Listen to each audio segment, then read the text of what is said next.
I mean, this movie really leans into some of the ugly aspects of the dynamic.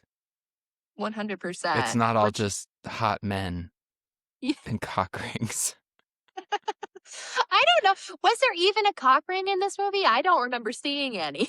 I made that up. Filth are my politics. Filth is my life.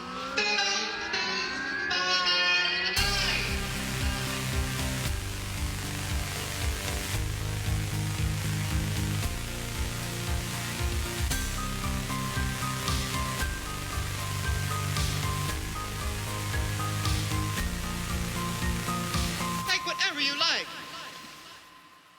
Welcome to the CineFilth podcast, where co-hosts Genevieve and Mitchell take a break from their tumultuous lives as a stay-at-home mom and insurance agent to discuss how every film bro's favorite movie is most definitely gay.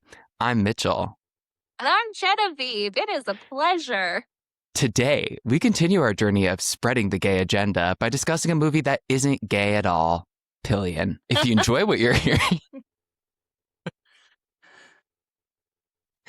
That was option one. Here's option two. We're going to keep both of them. Maybe we'll let the listeners pop up in the section Tell us below. what you prefer.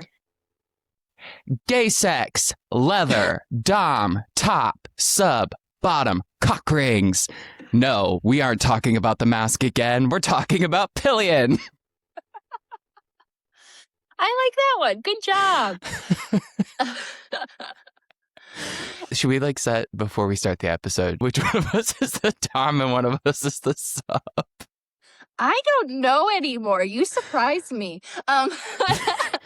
Jenny, shut up. I did want to address before we even get into this. One, we always spoil movies, and we haven't been mentioning it lately, but we do spoil movies. We talk about everything. So if you haven't seen the movie, watch it.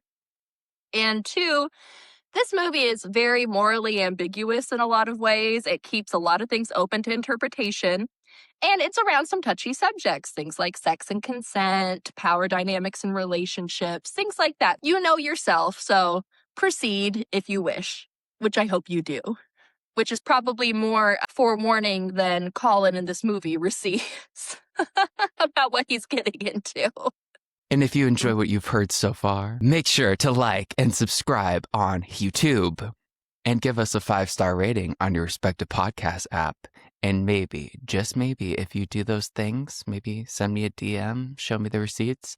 Maybe I'll be your sub. Sub to us. Subscribe to us. Speaking of submissive, subscribe to our YouTube channel and submit to the great content that is the CineFilth podcast. On that note. I love recording on Saturday mornings because I feel like we're both in our element. Are we both morning people? Probably. I'm usually up at 6 every day. I like to sleep, but I really do like the morning. So this is a good time for podcasting. Where do we even want to start with this movie? Should we do a plot synopsis? So this came out in America. It came out this year. I heard a lot of people saying it was the best movie of the year. Like, a lot of people really love it. And I know it made you sad.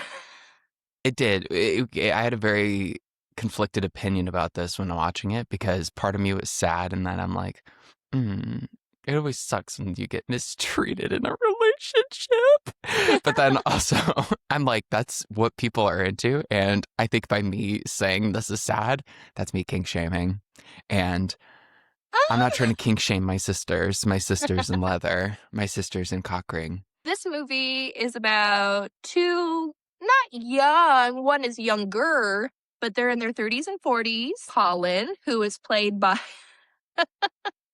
by Harry Melling, who most of us grew up with as Dudley Dursley, which is a little bizarre as adults now. And Alexander Skarsgård as Ray, Daddy Ray. They meet in a pub. This is a very British movie. They meet in a pub on Christmas Eve, I believe, and Ray wordlessly gives Harry his number. They meet up on Christmas Day in a dark alley. Some sexual things happen, some submissive and dominant things happen. Gay blowjobs. Yes, and bootlicking. So you really know what you're getting into right away. One of my favorite parts about that scene was the subtitles, and it just said in parentheses, oral sex noises. And I'm like, That's They very vague. they did include they kept the noises. They made some noises. Made some noises. Macaroni in a pot. From that scene, I thought it was very tastefully done. You see some penis skin, but you don't see full peen. And I thought that was very artful. I was like, oh, that's interesting. I kind of like that. It's not like that for the rest of the movie. Hard disagree. Give me more. I want more prosthetic cocks. Well, luckily for you, you get them. God, I I was cheered. like, oh, okay. You know those videos of it's like the lesbians that are watching football and they're like, yeah, like when the team does well. That was me when I get to see a cock in a movie. You're like, yes. Worked so hard for this. You know, it's not that I particularly want to see them. It's just that it feels fair. You know what I mean? I'm like, after decades and decades of, nope, can't show that, but we can show the ladies all we like. It's like, I would like to see it. I'm like that meme. Like, I just want to see. I would like to see it. Yeah. So it just feels fair and square whenever Alexander Skarsgård's prosthetic pierced peen comes out. I'm like, okay, fair is fair. Mm-hmm. This is what God intended. This is what the movie camera was made for, people. These guys, they proceed into this kind of unspoken BDSM relationship. We don't know anything about Ray. Colin can only go and hang out with him at certain times. He gets integrated into a gay biker club, which is cast with real gay bikers. And I wrote down here, I said, sometimes a family looks like a sub-dom sex party in the woods. As queer people, we get to choose our families. I think that's the saying. Yeah. Yeah, and boy, do they. This movie is just really interesting because I think traditionally in BDSM relationships, before things even get started, it's very much like, here's what I want, here's what you want, here's the rules, you know?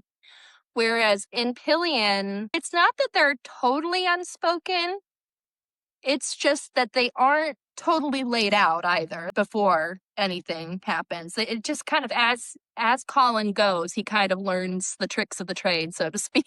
Like, okay, here's how it's going to be. I don't know. What do you think? We're going to have this long conversation about this niche subculture within the queer community, tribe, so to speak, and neither one of us, I think, are experts on said BDSM subjects. Yeah, we have no skin in the game. We're like, what is this? This is kind of fun. So this is the one time, if somebody wants to come into the comment section and correct us, I'll probably entertain it. But right, like, yeah, please tell us, because we don't know. We're just learning as we go. Yeah, kind of like Colin. I'll have any dialogue with another queer person, but if you're straight, stay out of my comment section. Or prepare for a very unproductive conversation with me, because I will not entertain it. But you're such a little shit. Anyways, I will say, as far as the unspokenness of this, it seems like Ray was pretty clear about what he wanted. I think he definitely gave Colin doors right there. Yeah, Colin never had moments where he was doing something he couldn't walk away from. You know what I mean? Like, even though their power dynamic was off, he wasn't in danger at any point. It was always very much, if you don't want to be wrestling with me naked, you do not need to be wrestling with me naked. You know, you can leave. Yeah, there didn't seem like there was any surprises thrown his way, as far as I'm aware. Unless he was surprised when he went out into the woods with a bunch of bikers. Surprise! And again, yeah, I felt like if he wanted to leave, he could leave. You know what I mean? Like, he was where he wanted to be at the time. Which I think is an interesting dynamic because, we talked about the sometimes grayness of the consent of it all, but then in reality, you talk about at the beginning, they list, this is what I want, this is what you want, this is what's going to happen, which is so consensual. But then the energy in general between a sub and a dom can also seem not consensual, which is so right. The skewed complex. Power dynamic is the point. You know? That is the kink. Yeah, I was thinking about it, about how, like, okay, this isn't necessarily the blueprint for a BDSM relationship in this movie. This is just how it worked for them. And because I looked it up, because I'm like, because this isn't always how it works, is it? Like, usually, there's a lot of talking beforehand. And then this movie, there's very little talking about what they're doing. And so I looked into it, and people were like, yeah. And that's the problem, is that there's not a lot of representation of this. And so that's the fear, where it's like, we can't just let these two people have their own unique relationship on screen because they're representing something that doesn't have representation. So everyone's going to be like, oh, that's how BDSM works. And, everyone in the community is going, no, that's not how it works. Talk to each other, please, And so, yeah, it's kind of sad that there's not a lot of representation. So when there is something like this, it's kind of put on a pedestal. There's only one way you can go, and it's to fall off of it. You can't go up, you can only go down. It is fascinating that a movie like this, how far we've come as a society, that this movie is receiving the positive acclaim that it is, because I don't think at a different time, not in too far in the past, this movie would have been. Yeah, I mean, it was nominated for BAFTAs. It won a Gotham Award. Like, it's been critically acclaimed already. And yeah, I don't know if that would have been the case, even 20 years ago. We got to keep normalizing sex and Yeah.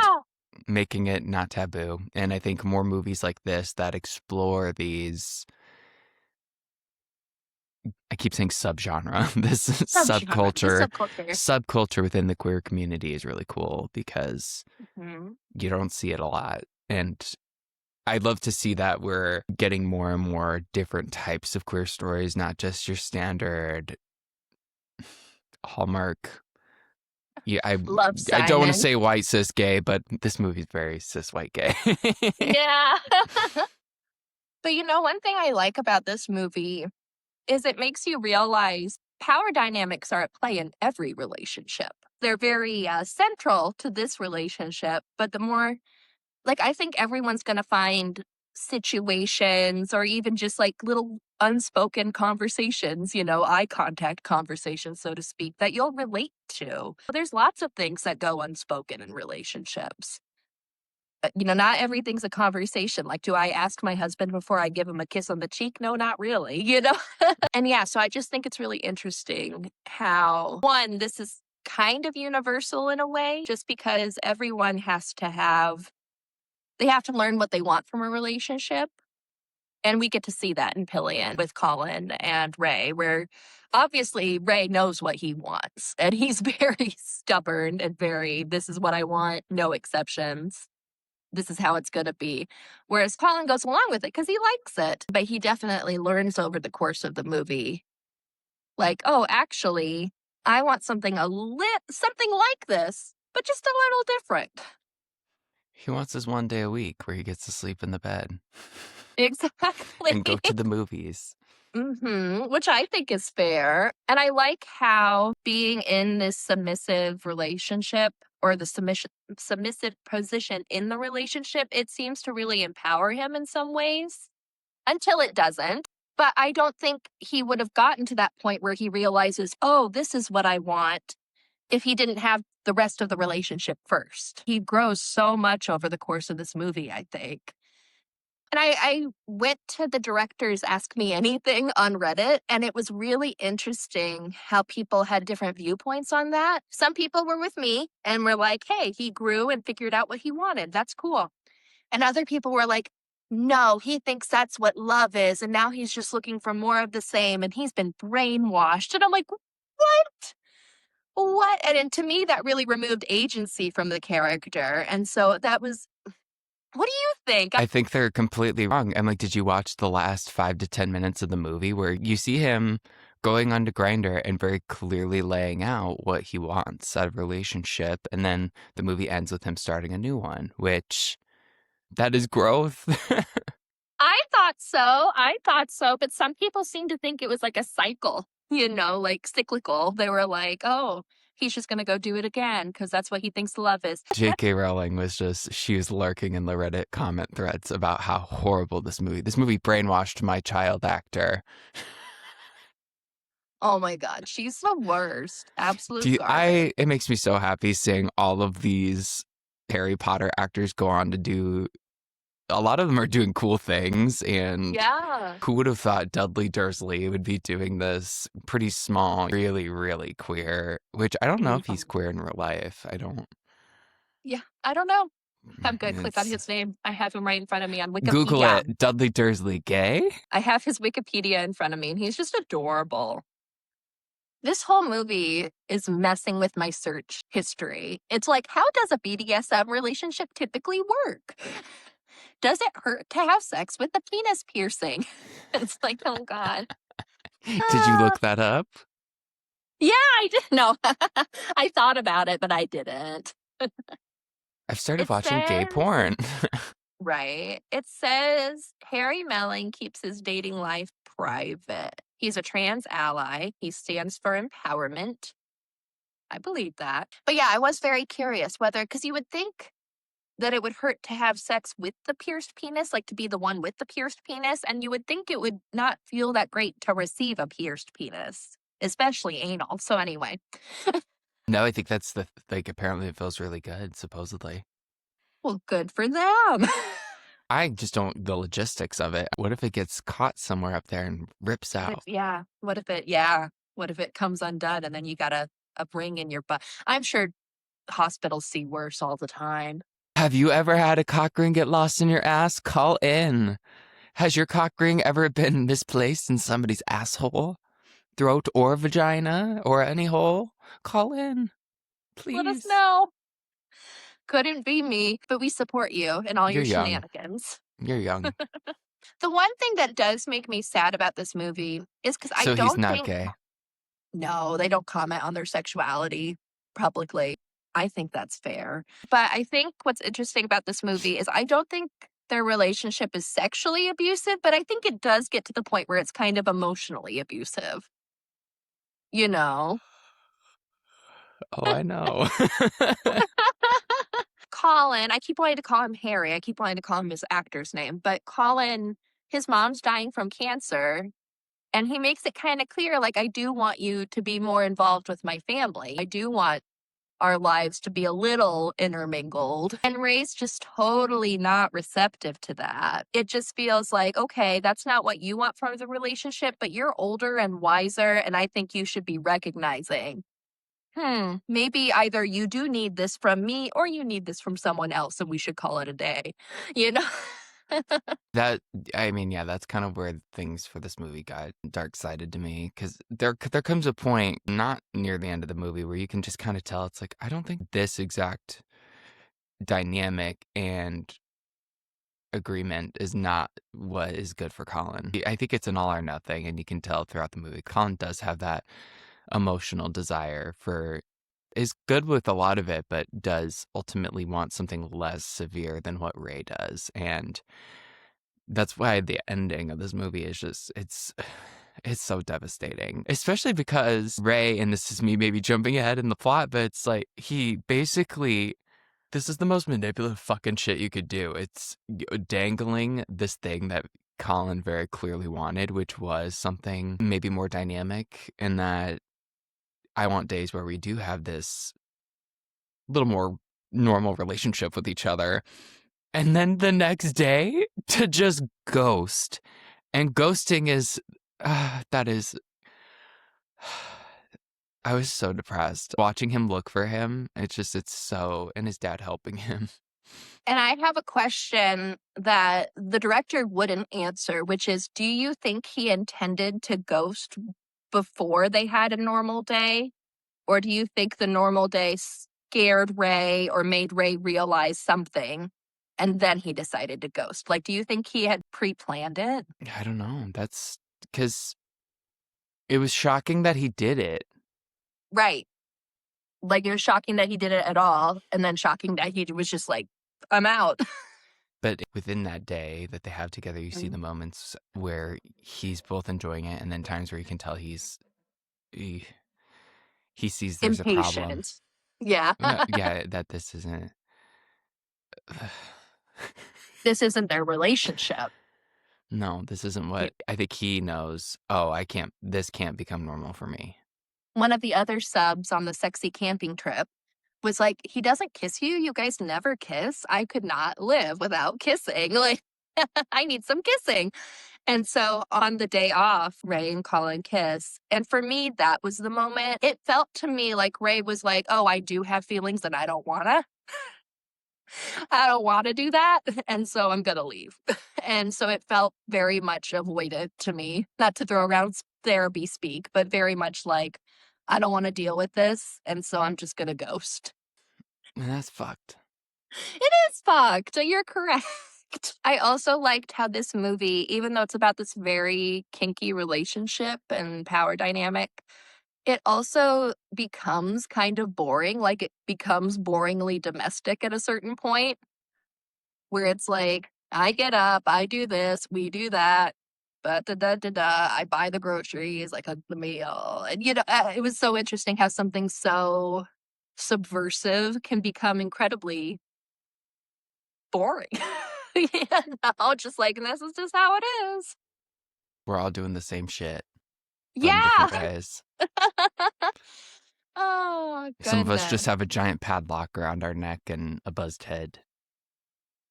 I do have to say, before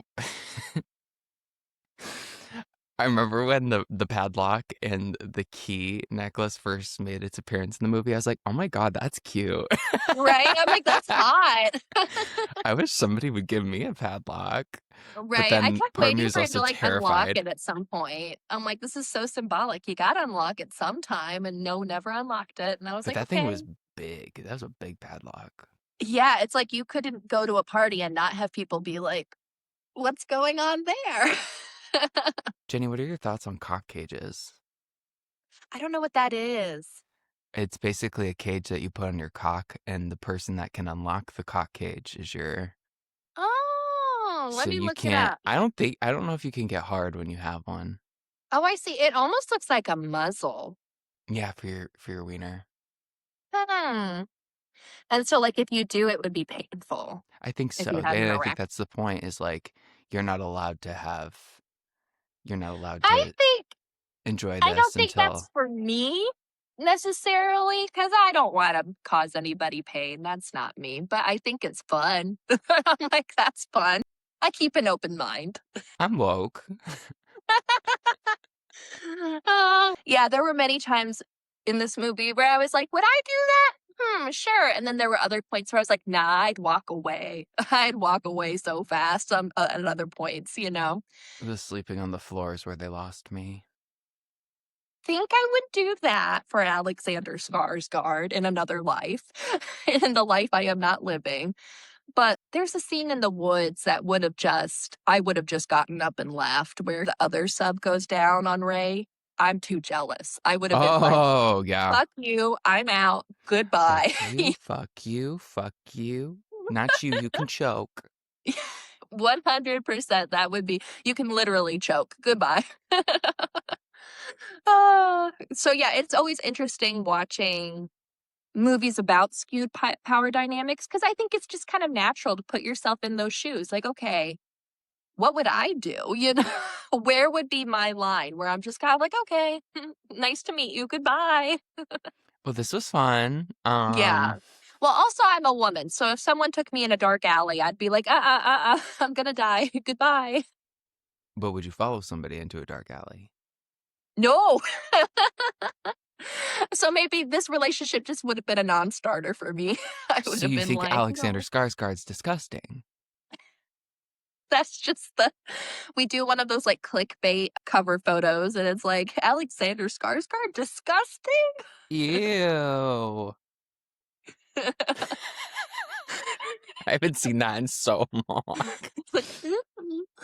Just watch Pillion. My mom pointed Ew. my mom pointed that out. Like I think it must have been like a year ago. She's like, "Do you ever notice that people are always making like disgusted or angry or like really upset faces in the YouTube preview?" And I'm like, "Mom, those are cover photos. Like they do that It's on clickbait. purpose." Yes, exactly. It's supposed to get an emotional reaction out of you. Psychology, baby. And for our cover photo for this YouTube video, it's going to be Jenny. Uh-oh. Never mind. Surrounded by a clip art of cock cages. Like, interesting. Deep in thought. Just picturing you surrounded by cock cages.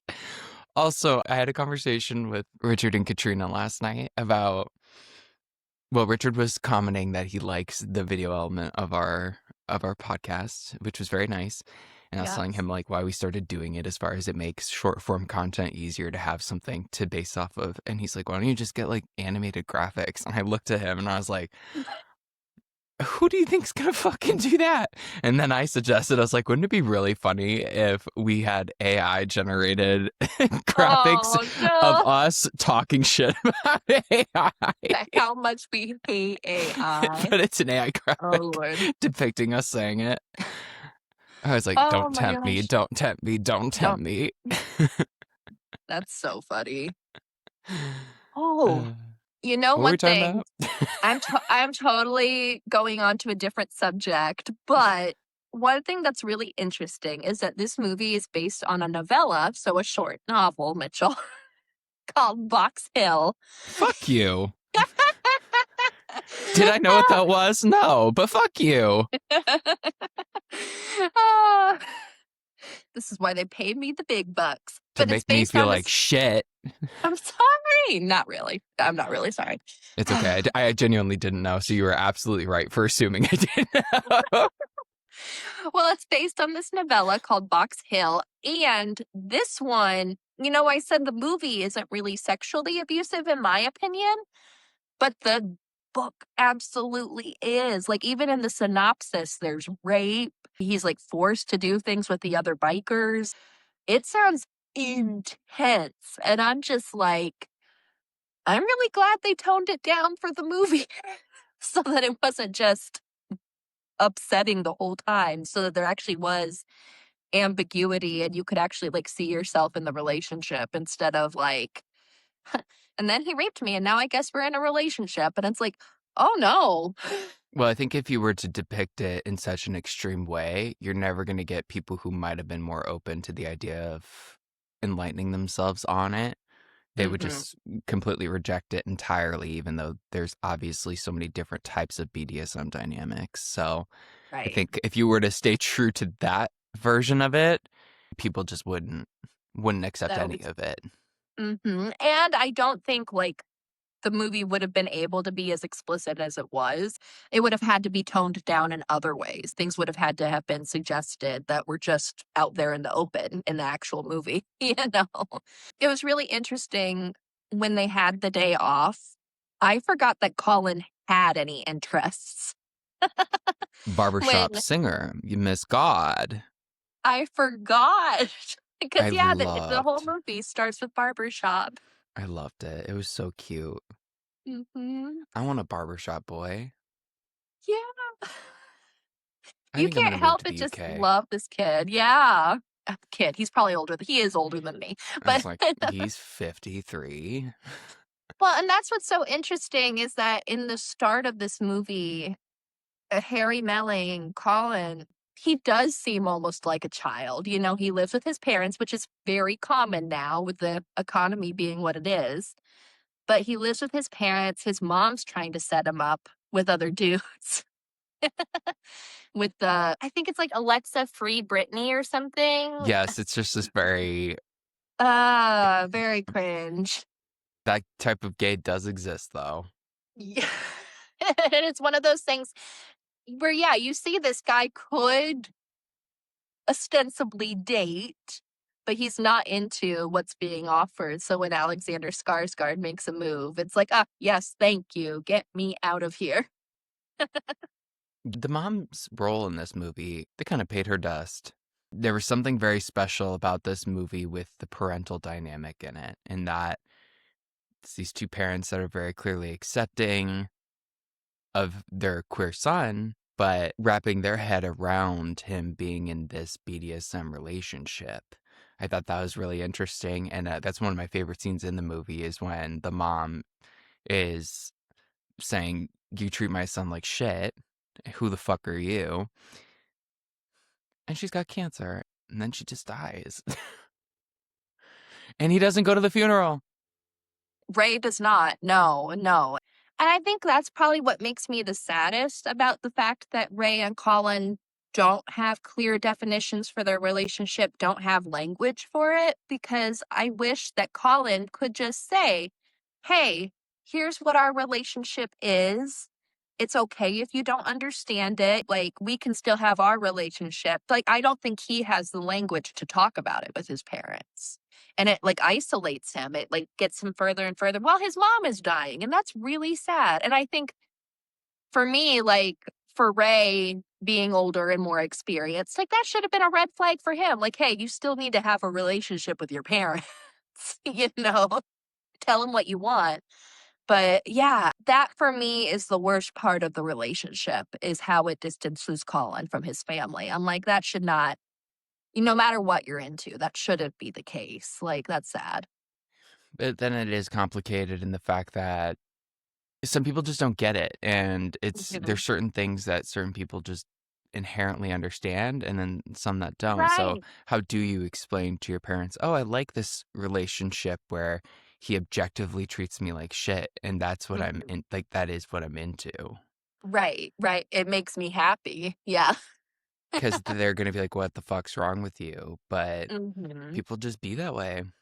100%. Yeah, at that dinner scene, I feel like both people had a point where Alexander Skarsgård's like, "Oh, you're kind of ignorant." And it's like, "Well, maybe, but also you are kind of a cunt. She's not wrong."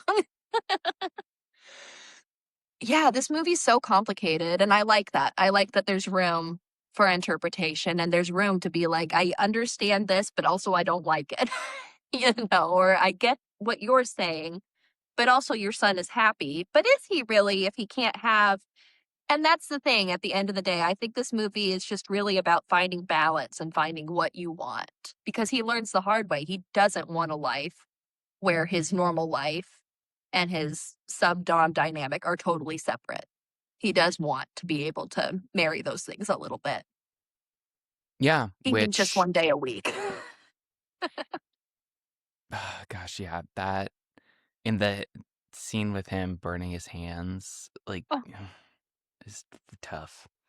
right, what a cry for help, and that really goes to show that they can't talk about things. How crazy is that? Like, No, mm, Colin is that not. He's. I don't know what he wants. I can't remember now. God damn it. I'm like, does that's okay. he explicitly seek a BDSM relationship at the end? I think he does. Yes, he very much lays out, "This is what I'm good at, this is what I like, we're gonna have a day off." You know, yeah, he's very much looking for a similar dynamic, but different because he's learned a This. lot about himself. I'm over here just thinking ahead. I'm like, you're not gonna want. It's gonna start with 1 day a week. Then you're gonna want this, Colin. You just don't like it. Maybe you just don't like it, Colin. Quit trying to It's make this certainly work. possible. Yeah, Maybe I don't yeah. know. It's I know. certainly possible. Maybe he wants the sub-dom dynamic 1 day a week and normal the other 6 days. Maybe he'll learn that, you know? I also think this movie, it's been marketed as a dom-com, which I think is funny. But also, I think there's so many movies about really vanilla couples, like, trying to spice things up. I think it's kind of fun for that to be, which I'm so bored of that dynamic. I think there's a lot of good movies that are about that, but you can't get me into the theater with that alone. Like, "Oh, it's this humdrum couple looking to spice up their life." I'm like, I don't care." Whereas this is a very spicy, exciting couple where they realize one of them realizes, "Actually, I'd like to be a bit more vanilla." Just a little bit, you know? And so I thought that was really interesting how it turns that trope basically on its head. Like, actually, I want to settle down a little bit. I can say very confidently, I've not seen anything quite like this in my time. Yeah. So it's cool because it's. I feel like we've been watching movies that are from a long time ago Mhm. that if we're doing this. So it's cool seeing movies that are coming out now that, in 20 years down the road, people will be watching it and be like, wow, this was really progressive. This was really progressive for 2026. Donald Trump was president and this movie came out. Can you believe that? Yeah. Oh, goodness. It's also interesting seeing adults going through these experiences. I wish more people understood how hard it can be. That is one of the really tough experiences of being queer, is you discover so many things about yourself as an adult, and I think there's more shame with that than it when you're exploring those Right. things as a kid, because you're like, now I'm an adult with a buzzed head and a padlock around my neck, and he left me. It's like it's crying at embarrassing. the crying at the nail salon. Like, yes, I think that's so true that having a late coming of age, yeah, that's rough. It's most queer people's experience. I mean, it's gotten better in that there are younger kids now coming out sooner and getting to explore these things as Actually, kids. I yeah, mean, as adolescents, like having our adolescence during adolescence. yeah, like But yeah. Heartstopper. I'm trying to think of Mhm. which that show. That show made me cry so many times, and it's Oh, so fucking hammy and cheesy, but like so getting to twee. see these queer kids get Yeah, to live the life that I never got to live. It's right. depressing, but it's also beautiful. But yeah, man, it's just Because, yeah, it, you're supposed to be able to say, oh, I did all this stupid stuff in high school. Oh, I had an abusive relationship that isolated me from my family in college, and when you're having that relationship when you're in your 30s and 40s, it's like, uh-oh. Oh, no. it's less forgiving. It Yes, yeah. Because you could really ruin some relationships, especially as an adult that Aging isolates parents. themselves from either your parents or your friends. People do that all the time. And Yeah. it's definitely less forgiving than when a kid does it. But also, I don't want kids exploring BDSM. So this You're movie like, might yeah, not be the don't best nobody get any comparison. ideas. No. Ah, goodness. And Grooming. I think yeah, yeah, I was about to say, I'm like, and that's another thing from the book that's different from the movie. In the book, I think Colin is like 19 or something. Like he is young. And it's like, I don't like that as much. That's very, of course, you don't know what you want because you are barely an adult, Whereas if a 30-year-old doesn't really know what they want, it's like, well, you probably need to figure that out now. I mean, that's another.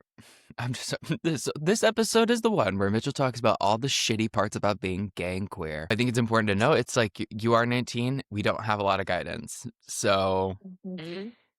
when there's an adult that's leading the way, you sometimes Yeah. blindly following people into Mhm. situations you probably shouldn't be. Yeah. Yeah, for sure. I worry for the youth. I always worry for the youth. You know what movie I kept thinking of watching this? I kept thinking of Phantom Thread. I haven't seen Phantom Thread. Were you not with me? Was it just Jack and Luke and me? I think so.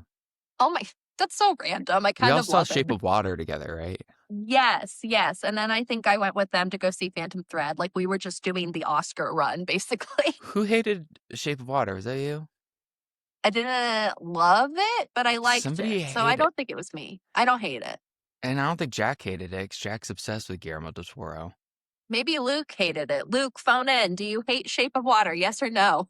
But honestly, for how I work, you probably made like one tiny criticism. I was like, well, Genevieve fucking hated that movie. So now in my brain, 10 years down the road, I'm like, yeah, she really hated it. And you're like, I I can thought it was so see fine. that. I bet, yeah, I can see myself walking out and being like, I had an issue with this. And you were like, Jenny hates it. She hates it. Nobody can, you have to like everything in its entirety. You're not allowed to have nuanced opinions on anything, No qualms. No qualms ever. especially the things that I like. Oh my God. Yeah. I think that's probably one of the most interesting things about film criticism is that you just really figure out, kind of like in this movie, you really figure out what your boundaries are because you will be able to identify the things you don't like, the things that don't work. And then it's just deciding whether it's a deal breaker for you. You know what I mean? Like, but I liked it anyway. Thing I wish more people would be able to do is especially film criticism, is seeing movies like this, and when you're talking about it, talk about it in a way that you are not the expert in it if you are not. I feel like people talk about things in a way that's what I'm saying is fact and the only fact versus you can have a nuanced conversation about what you just experienced, but like the BDSM culture is obviously very expansive, so you can't speak on all BDSM culture when speaking about this movie. Again, I'm just relating this back to that criticism that you were telling me about, and they hated this movie. It sounded like basically because of they didn't agree with how they did it and all that. I just At the end of the day, it's not about the entire community. It's about this one relationship, about these two people. And yeah, they're flawed. They're both very flawed in their own unique ways. And yeah, it's too much pressure to put on one movie to say you have to be perfect. You have to perfectly represent this because otherwise people will get the wrong idea. And it's like, well, that is on people. That is on people. And if they want to know more, the internet is free. They can learn more. Well, the internet's not free. Internet costs money. Go to the library, though. Library's free. You can learn more. You can ruin your Google search history like me and be like, is this normal? Is this the normal dynamic? Or was this relationship not a good fit? If you like Pillion, you have to watch Kenneth Anger's Scorpio Rising. You have to. You have to watch it, Mitchell. Literally, this movie starts with Ray on his motorcycle, and there's like an Italian version of My Guy playing, like this very girl group doo-wop sound. And all of Scorpio Rising is like girl group music and biker leather culture, which even though Scorpio Rising isn't like explicitly gay, it's definitely an aesthetic that has been used by gay culture. So yeah, I think that would be watch Scorpio Rising and then segue into Pillion would be like a dream program. That one also has some very weird morals. There's a lot of swastikas in that one. So that was a weird time for sure. it is interesting how the queers have inhabited the biker space. Yeah. Yeah, there's a documentary I want to watch about Tom of Finland, I think he's called. Let me look that up. And he's an artist who does like a lot of leather daddy, gay gay stuff. But if you look up Tom of Finland, it's very Pillion adjacent. And there is a documentary called Daddy and the Muscle Academy from 1991. So that also might be fun to watch. Sounds sexy. A 1991 Finnish documentary film. Very sexy. Nope. Nope. Fine, I'll say it. I can make some great recommendations for for some queer porns if you guys are interested to pair with Pillion. That's why they pay us the big bucks. If you feel sexually frustrated after seeing this movie, just kidding. Did you? I don't have. No. I'm like, that's not my takeaway. I was very No, much I went and laid in my bed and cried. yeah, aw. Just kidding. No, I didn't. Well, Or did I? I'm like, I don't believe you. I did have to shut my blinds because I'm always worried people like in the apartment complex can see in my window and see what I'm watching, and I'm like, Yeah. I don't want these people thinking I'm watching porn on the big screen. I'm the same way. I never realized how explicit my taste runs until I'm watching something and there's just boobies out everywhere. And I'm just like, I'm watching a documentary about Barbara Hammer. It's not technically porn. I'm just gonna get a sign and stick it in my big glass window that says, "This is art. Don't worry." This is an art film. Bodies are art. I watch porn on my phone like a normal human. Oh my God. You know what I was worried about is when Pillion started, I was worried it was almost going to feel like erotica or fan fiction because it was very much like, what if Alexander Skarsgård took you into an alley and played kinky games with you? Like it almost felt like a fantasy, you know? Like in somebody's fantasy. The second half of the movie really brought it back down to earth. Like, okay, that's enough games. I mean, this movie really leans into some of the ugly aspects of the dynamic. 100%. It's not all just hot men Yeah. and cock rings. I don't know. Was there even a cock ring in this movie? I don't remember seeing any. I made that up. I'm like, I think this is a fixation, but I think that, no, there was definitely a cock ring in this movie. yeah. I guess I wasn't Don't looking sound that like carefully. don't you don't believe me. Go look it up, bitch. Ah. I'm gonna go look it up. I'm gonna Oh, insert it. I'll insert a clip of it into this video. We're gonna get there demonetized. it is, like green We're gonna lose screen all and our it, like, ad revenue. I never know with the internet. I'm like, are we allowed to say things? Like, it makes me mad. One more thing from my notes that I really liked was that even their dogs matched their personas and their power within the relationship. Like when they're both walking their dogs at the very beginning, and Ray has like a Rottweiler, and That's so funny. and I didn't pick up on that. Colin has like a little puppy, like a purse puppy. I don't even know what it was. It was like a wiener dog or something. I was just like, yeah, this checks out. Very foreshadowing. This is what it's going to be like. It's a Rottweiler and a Chihuahua, you know? I will say I Googled Pillion cock ring and it was a lot of just like shopping for cock rings and explaining the purpose of them. Do you know the purpose of a cock ring? Would you like me to explain? Well, it cuts off your circulation and makes your erection last longer, correct? Enjoy thicker and harder erections while lasting longer than you ever had before. The Loop XL cock ring set contains 3 extra thick, and then it cuts out. Okay. Oh, there's a Hims ad. Cock rings and other constrictive erectile devices address erectile dysfunction by restricting blood flow. Goodness. I'm learning I so knew much it. today. I was going to say, Oh, I'm like, I'm what? woke. I know things. What is a cock cage? Well, yeah, I didn't know that. Oh, or Now I male know. chastity cage is locking BDSM device worn over the penis. It I feel like we'll restricts have to cut all of this out. We're going to get like Why? formed. I don't know. I We're think normalizing sex on this fascism. podcast. Fascism. Yeah, it prevents masturbation or sexual intercourse and keeps the wearer in a state of orgasm denial until a designated key holder unlocks it. A God, reading's designated hard. as opposed to a random key holder. Like, oh Lord, that would be another thing. Goodness. I have a key fob for my cock cage. That would beep. You just hear it unlock. Oh my God, they should make fobs. That would be so funny. Cock ring key fob. Oh, there we go. Cockring. That could be a band name.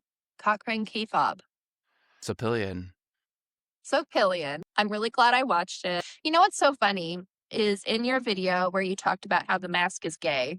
Across platforms, hundreds of people liked it, agreed, like thumbs up. And like 5 people were like, what a stretch. This is stupid. Ah! And of course, those 5 people stand out. So I just wanted to do something very gay this episode, just to be kind of like, screw you guys. I'm not going to stop doing what I'm doing. Do they not get it? I'm like, what's your intention when you commented that on my post? Do you think I'm Like, just going to be like, you know what? You're right.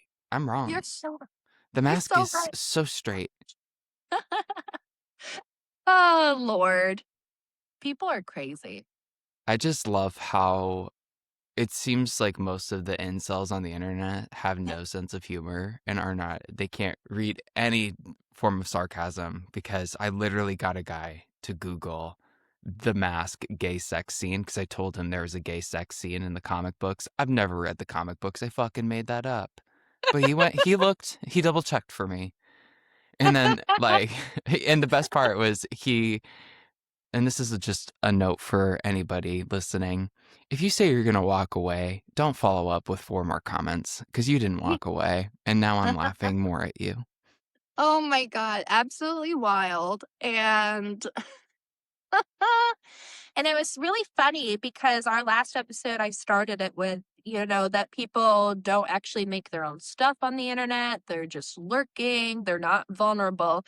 And every single person who had something negative to say had a private account.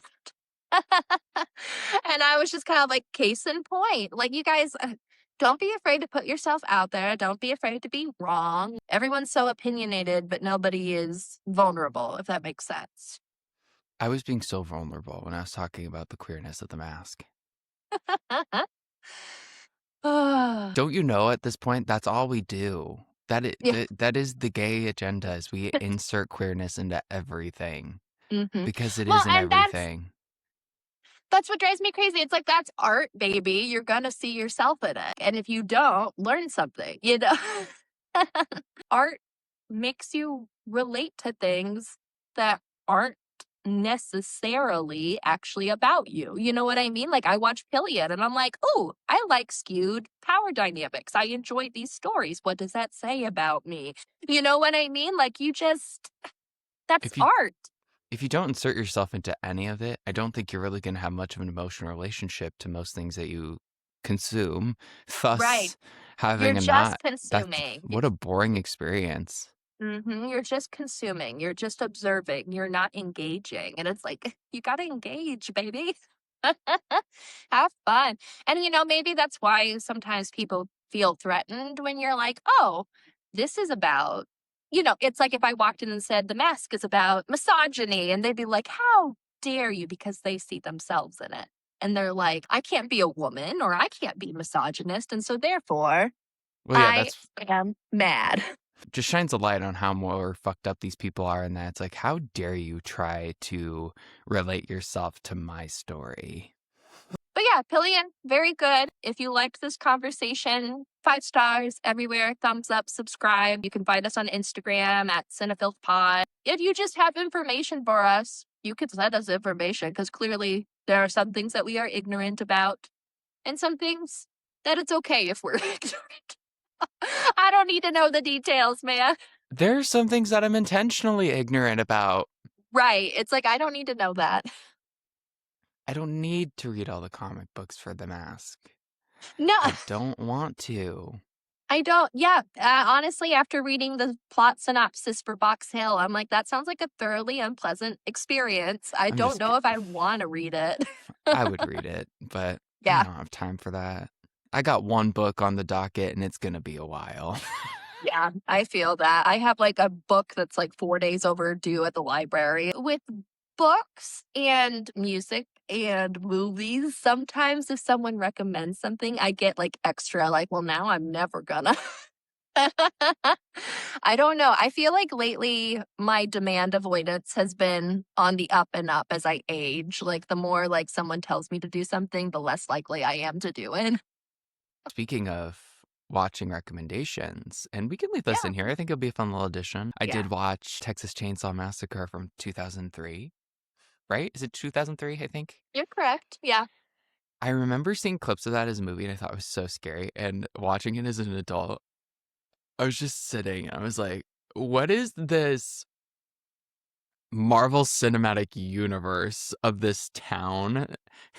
Where it's like she goes to every single possible type of establishment and it was somehow tied back to the family that of Oh. cannibals or whatever they are. She keeps running to a new location and it'd be like, little did you know, I'm also related to Leatherface. I'm Leatherface's 73rd cousin, once removed, and I'm running the power station. That definitely is a different dynamic where like the whole town is just this inbred mess. Whereas in the original, it's like, well, we own a gas station. They And ran with that's that concept. They're like, what if they also owned the meat packing plant? What if they also owned the hair salon? right. Oh my God. I love the original. Well, I think I said to you, I think that the 2003 remake is the most technically good sequel. Like, I think it really is well made. But I like the silly ones. I like the silly sequels. I like 2. I like 4. I like 3. I like to have a good time with my Leatherface. I hate it when movies try to emulate certain elements or like call back to Mhm. certain parts of the original and just completely miss the mark. Like in this one, they very clearly tried to reenact that scene where Leatherface pulls the door open and grabs him because everyone talks about that scene and how terrifying it is. And they tried to Yeah. kind of do it almost 1-to-1 in this one, and it didn't work. Also, Leatherface was just making a lot of noises in this one, and I was like, I don't like it. Oh my God. It's so funny you say that because I recently watched the second one at the micro cinema, and it's directed by Toby Hooper, who did the first one. Mhm. And they actually recreated the dinner scene again. Like they bring out Grandpa, they bring out the hammer and the wash basin. And I'm like, what are we doing? And there's like a 10-minute sequence that's just like you said, almost note for note, like the first movie, like them trying to throw the hammer at her. And I'm just like, this is so bizarre. So yeah, a Texas Chainsaw is a very interesting franchise. I don't know how we got here, but I just wanted to talk about a movie I watched. And yeah, also, remember when the podcast first started and I would go about my AMC adventures and all that yeah, jazz? But yeah. I also saw Teenage Sex and Death, I Can't My Asthma on Monday. And then on Thursday, I saw Insidious, whatever the rest of the name of the movie is. I already forgot. Into the Right. Further. Yes. Into the Further. Into the unknown. 2 very different horror movies. If you love gay, you love sex, you love gay sex, you watch Pillion, you like subscribe. It takes 2 seconds. 2 seconds. You don't even have to watch it. Just hit the button. Please, I'm begging you. I'm desperate. I need it. Okay, bye.